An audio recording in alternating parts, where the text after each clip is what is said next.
So money laundering really affects both the countries and businesses and individuals in the country where the illegal proceeds are generated.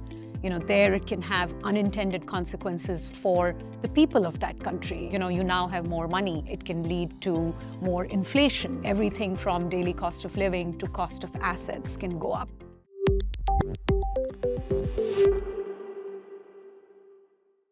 As of March 2023, Singapore ranked third globally and first in the Asia-Pacific region as a top financial hub. However, in August 2023, a major money laundering case shook its reputation. To remain trustworthy, Singapore must stay vigilant and maintain high standards. What are the steps Singapore can take to achieve this, and how might it affect you? Today I'm speaking with Reshmi Khurana, partner and managing director at Alex Partners. Hi Reshmi, welcome to the show. How are you? Thank you for having me. Absolutely. So let's begin. Reshmi, my first question is, why is it important for us to understand what money laundering is and how it works? So money laundering is essentially the process through which money that's been obtained through illegal means goes through a series of financial transactions and ends up looking legitimate. So in common parlance, that's called converting black money into white money. The source of these funds could be anything illegal. Typically, the big buckets are money obtained through tax evasion. So you don't pay tax in your own country, and that's moved out. Another could be through sources of bribery and corruption. Third bucket could be through illegal activities such as illegal betting, illegal mining.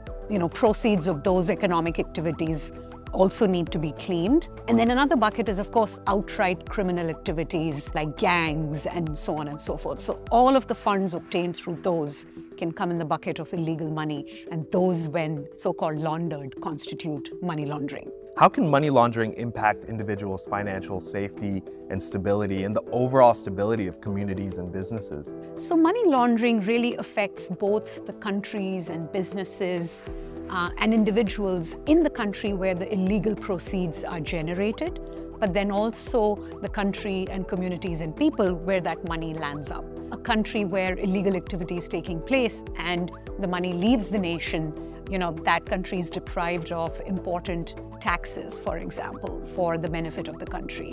Or it may not be able to then generate enough jobs or deliver enough goods and services. And then, of course, it affects reputation as well. And in the country where the money arrives to be laundered, there it can have unintended consequences for the people of that country. You now have more money. It can lead to more inflation. There's more demand for goods and services, so prices go up. Everything from daily cost of living to cost of assets can go up. It also affects the reputation of their financial system. A country or a bank or an organization can be seen as abetting money laundering. So what we see at Alex Partners a lot is regulators clamping down hard on both ends, both in countries where proceeds are generated and where they land up. And really often players in the financial system have to bear the onus of preventing that. And we help banks and companies and often regulators in thinking about how to minimize this illegal activity.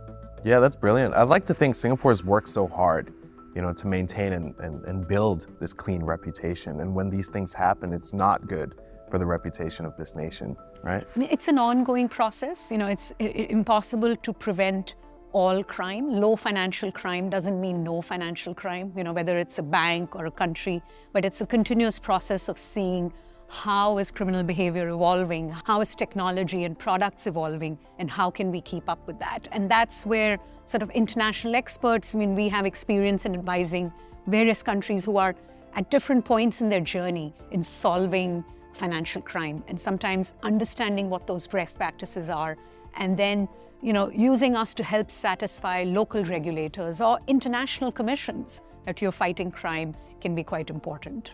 Okay, so let's move on. What are the latest issues or difficulties in preventing money laundering, and how do you give useful advice to individuals like us on staying informed and making smart choices? I think one big challenge for international corporations and companies is that the world's economic environment is becoming increasingly interconnected. So now it's easier to move money across borders, whether it's for foreign direct investment, whether it's for trusts and family offices. And it's also easy to open companies, open bank accounts. There's a degree of globalization and deregulation that occurred over the last several decades. So criminal can move their money from one country to a second country and open a bank account. They can then take those proceeds and set up a company in a third country.